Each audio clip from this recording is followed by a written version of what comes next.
Приветствую вас, дорогие гости и подписчики нашего канала. Для всех любителей криминальных историй наш психологический проект «Про нас» предлагает вашему вниманию криминальные истории с участием нарциссов и психопатов, совершенные против членов своей семьи. Как вовремя распознать этих потенциальных преступников, скрывающихся под маской социально благополучных личностей, чтобы не стать жертвой этих смертельно опасных людей, мы рассказываем на нашем основном канале «Про нас», ссылку на который я дам внизу под этим видео.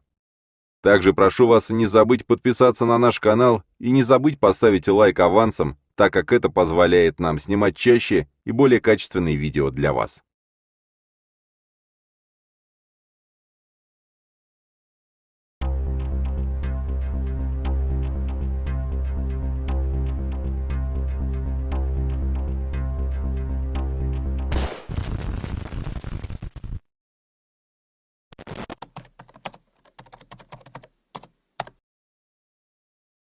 Суббота 25 октября 2014 года выдалась прекрасным осенним днем в городке Френчтаун, штат Мичиган. Воздух был свежим, небо ярко-голубым, а температура колебалась около 20 градусов. Это была идеальная погода для популярной вечеринки в честь Хэллоуина, назначенной на этот вечер. Майкл Уильямс, известный местным жителям как Большой Майк, устраивал ежегодную вечеринку, посвященную Дню всех святых, на ферме своей матери, расположенной на Пост и Уильямс-Роуд в городке Френчтаун. Мероприятие было известным. Каждый год его посещало порядка 600 или 1000 человек. В этом районе это было значимым событием. Одной из тех, кто с нетерпением ждал большой вечеринки в честь Хэллоуина, была 22-летняя Челси Брук. Челси была красивой, светловолосой женщиной, ростом 5 футов и 7 дюймов. Самой младшей в семье из 5 детей. Работала Челси официанткой в местном ресторане Ольга's Kitchen и планировала поступить в общественный колледж Монро, чтобы получить образование в области кулинарного искусства. Перед Хэллоуином она несколько недель сама делала себе костюм. Хотела быть похожа на персонажа Ядовитый Плющ, прославленный Умой Турман в фильме 1997 года «Бэтмен и Робин». На Челси был длинный рыжий парик, красная помада, топ с зелеными листьями и черные штаны для йоги. Дополнила свой образ бутылка вина с надписью «Яд». В тот вечер она прибыла на вечеринку со своей хорошей подругой, Ребеккой Бринсон. Погода была идеальной, совсем как прохладные осенние вечера в хэллоуинских фильмах ужасов. В воздухе пахло костром, а красные, оранжевые и золотые листья кружились и трепетали на легком ветерке. Были выпивка, музыка и веселье.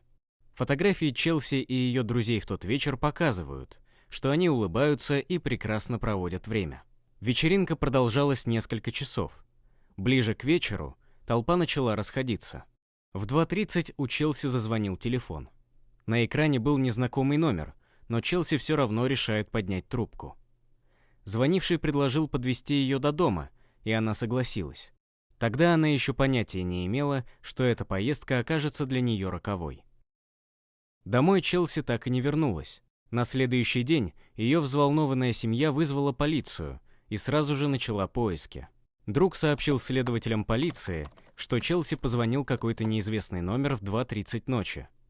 Другой ее знакомый сказал, что примерно в то же время Челси и покинула вечеринку с человеком по имени Дэниел Клей.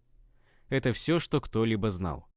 Была организована большая поисковая кампания по поиску Челси. Добровольцы прочесывали обширную сельскую местность, где проходила вечеринка. В течение 2 дней власти координировали масштабную поисковую операцию с участием сотен добровольцев. СМИ также придало этому делу широкую огласку. Однако никаких зацепок обнаружено так и не было. Полиция допросила многих участников вечеринки, а также хозяина вечеринки. Но ни у кого не было соответствующей информации. Семья Брук провела пресс-конференцию во время поисков Челси в 2014 году. Теплая осенняя погода сменилась холодной, и наступила зима. Каких-то новостей о Челси Брук так и не было. Ее мать, Леанда Брук, превратила закрытое отделение банка Monroe Bank and Trust в Ньюпорте в штаб-квартиру «Найти Челси» и сделала из него командный центр поиска. С помощью друзей, семьи и просто неравнодушных людей она распространила сотни тысяч листовок с фотографией Челси. На опорах электропередач, окнах, стойках регистрации и досках объявлений висели листовки. Они были приклеены к коробкам для пиццы и цветочным букетам.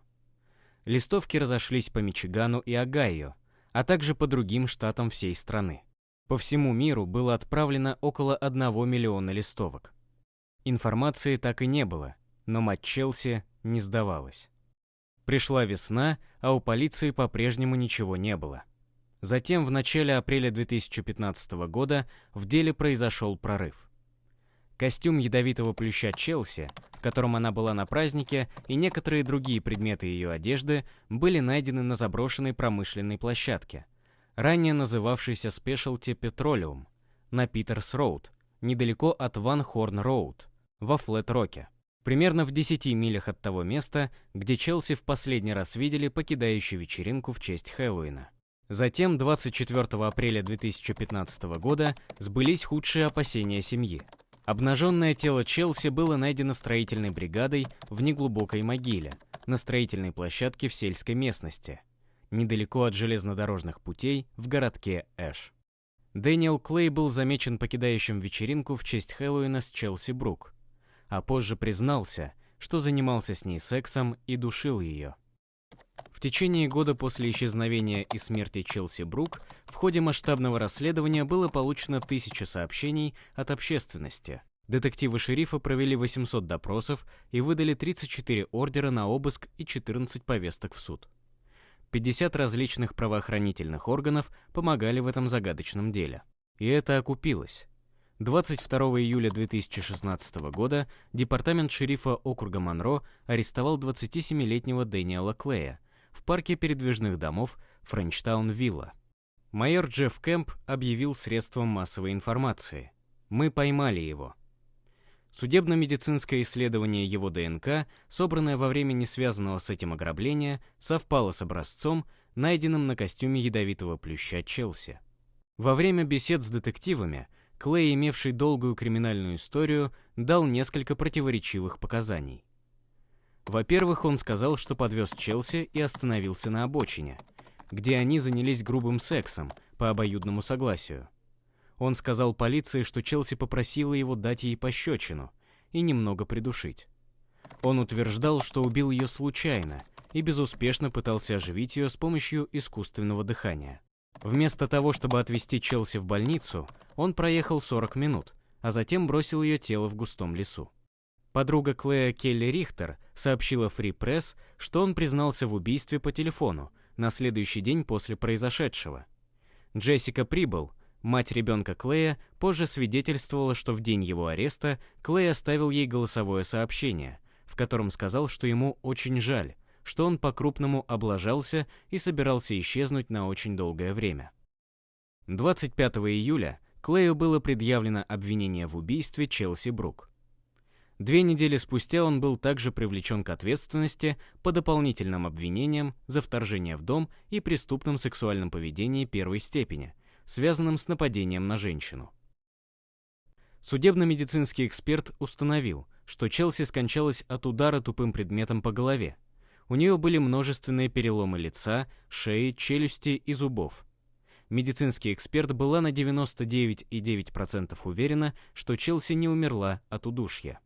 Первоначально Клею было предъявлено обвинение в убийстве второй степени, но в конечном итоге оно было изменено на открытое убийство, что позволило присяжным рассмотреть обвинение в умышленном убийстве первой степени, влекущее за собой обязательное пожизненное заключение.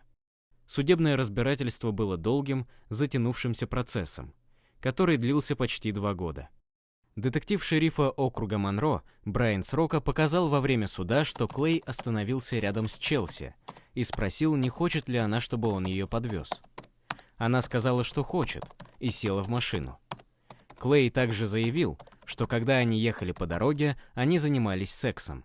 После того, как он убил ее, по словам Срока, Клей запаниковал и избавился от ее тела. Во время заключительных слушаний Майкл Рерик из прокуратуры округа Монро отверг утверждение о том, что смерть Челси была несчастным случаем.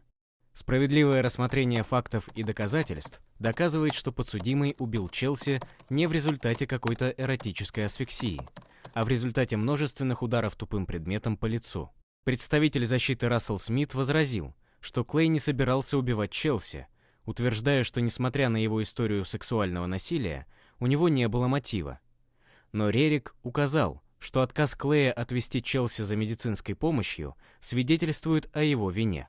В конечном счете, обвинение заявило о 3 элементах, которые доказывают, что смерть Челси Брук не была несчастным случаем. Травма лица тупым предметом, кровь на внутренней стороне ее костюма, а также порванные ремни и промежность девушки. Присяжные согласились. И в июле 2017 года Клея признали виновным в убийстве 1-й степени и приговорили к пожизненному заключению без возможности условно-досрочного освобождения. Согласно его странице, заключенного на веб-сайте Департамента исправительных учреждений штата Мичиган, в настоящее время он отбывает наказание в исправительном учреждении имени Эрнеста С. Брукса в Маскиган-Хайтс, штат Мичиган. Убийство Челси затронуло весь округ Монро, особенно дружных соседей городка Френчтаун, для которого Хэллоуин уже никогда не будет прежним. Семья Брук была опустошена, но мать Челси Лианда заявила в суде, что простила Клея и даже сделала ему подарок. «Я оставлю вас с Библией. Иисус пришел, чтобы исцелить наш беспорядок в жизни, и я надеюсь, что вы позволите ему помочь. Исцелить ваш беспорядок», — сказала Лианда Брук. Как вы думаете, могла ли Челси Брук избежать своей смерти, и зачем она согласилась сесть в машину к незнакомому человеку? А может, ей и вправду захотелось почувствовать острых ощущений на День всех святых? Свои ответы пишите в комментариях. Кто эти страшные люди, совершающие немыслимые преступления, и как вовремя определить, что человек, с которым вы общаетесь, нарцисс или психопат? Как сохранить себе жизнь, когда вам стало понятно, что вы находитесь рядом с такой патологической личностью? Смотрите информацию на нашем основном канале, ссылка на который стоит под этим видео. Прошу вас не забыть поставить лайк за нашу работу и подписаться на наш канал, чтобы не пропустить новые истории о чудовищных преступлениях, совершенных нарциссами и психопатами. Подписывайтесь также на наш телеграм-канал, ссылка на который указана ниже. Там мы ежедневно публикуем информацию о новых преступлениях психопатов.